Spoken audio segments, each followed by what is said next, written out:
respeitando o ser humano e obedecendo aos preceitos da ética. Assim o prometo.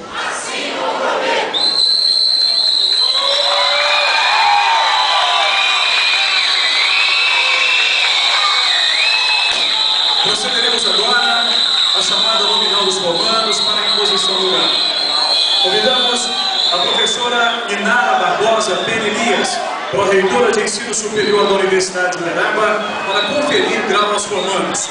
Convidamos o professor Silas Queiroz de Souza para proceder à entrega dos certificados de conclusão de curso aos alunos de Educação Física.